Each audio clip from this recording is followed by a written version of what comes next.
بسم اللہ الرحمن الرحیم۔ آج کی ویڈیو قوم عاد کے بارے میں ہے۔ قوم عاد ایک ایسی قوم تھی جو بڑی طاقتور تھی۔ 40 ہاتھ جتنا قد، 800 سے 900 سال تک کی عمر، نہ بوڑھے ہوتے تھے، نہ بیمار ہوتے تھے، نہ دان ٹوٹتے تھے، نہ نظر کمزور ہوتی تھی۔ جوان تندرست توانا رہتے تھے، بس انہیں صرف موت آتی تھی اور کچھ نہیں ہوتا تھا، صرف موت آتی تھی۔ ان کی طرف اللہ تعالیٰ نے حضرت ہود علیہ السلام کو بھیجا۔ انہوں نے اللہ کی دعوت دی، اللہ کی پکڑ سے ڈرایا، مگر وہ بولے، اے ہود، ہمارے خداؤں نے تیری عقل خراب کر دی ہے، ہمیں نہ ڈرا، ہمیں نہ ٹوک، تیرے کہنے پر کیا ہم اپنے باپ دادا کا چال چلن چھوڑ دیں گے؟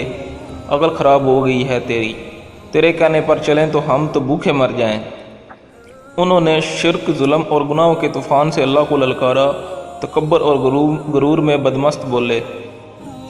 اللہ تعالیٰ قرآن مجید میں فرماتے ہیں، اب قوم عاد نے تو بے وجہ زمین میں سرکشی شروع کر دی اور کہنے لگے، ہم سے زور آور کون ہے؟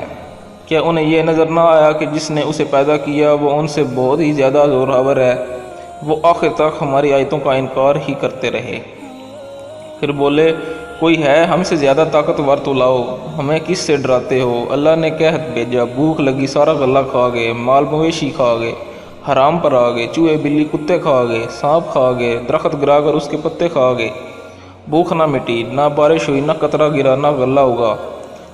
پھر تنگ آ کر اپنا ایک وفد بیت اللہ بھیجا۔ ان کا دستور تھا جب مصیبت آتی تو اوپر والے کو پکار اٹھتے، جب دور ہو جاتی تو اپنے بتوں کو پوجنے لگتے۔ بیت اللہ وفد گیا اور کہا کہ ہمارے لیے اللہ سے دعا کرو کہ بارش برسائے۔ اللہ نے 3 بادل پیش کیے، کالا، سفید اور سرخ۔ اللہ نے فرمایا، ان میں سے ایک کا انتخاب کرو۔ انہوں نے آپس میں مشورہ کیا کہ سرخ میں تو ہوا ہوتی ہے، سفید خالی ہوتا ہے، کالے میں پانی ہوتا ہے، کالا مانگو۔ وہ خوشی خوشی واپس آئے، سب لوگ ایک میدان میں جمع ہوئے، بادل آیا، وہ ناچنے لگے کہ اب بارش ہوگی، قحط مٹے گا، کھانے کو ملے گا۔ کیا پتہ تھا کہ وہ بارش نہیں، اللہ کا عذاب ہے۔ جب تم ہود سے کہتے تھے کہ لے آ جس سے ہم کو ڈراتا ہے، اس بادل میں ایسی تندوتیز ہوا تھی کہ جس نے ان کو اٹھا مارا، ان کے گھر اڑا دیے۔ 60 ہاتھ کے قد اور لوگوں تنکوں کی طرح اڑ رہے تھے۔ ہوا ان کے سروں کو ٹکراتی تھی، اتنی زور سے ٹکراتی کہ ان کے بیجے نکل کر منہ پر لٹک جاتے۔ بعض لوگ بھاگ کر غار میں گھس گئے کہ یہاں تو ہوا نہیں آ سکتی، مگر میرے رب کا حکم ہو کر رہتا ہے۔ ہوا غار میں بگولے کی طرح داخل ہوتی اور ان کو باہر اٹھا کر پھینک دیتی۔ اللہ نے فرمایا، کیا کوئی باقی بچا ہے؟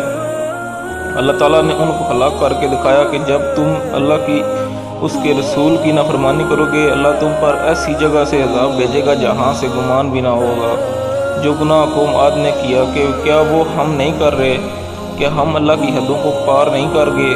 کیا ہم نے اللہ کو اپنی نافرمانی سے نہیں للکارا ہوا ہے؟ توبہ کرو، اللہ سے ڈرو، قرآن پڑھو۔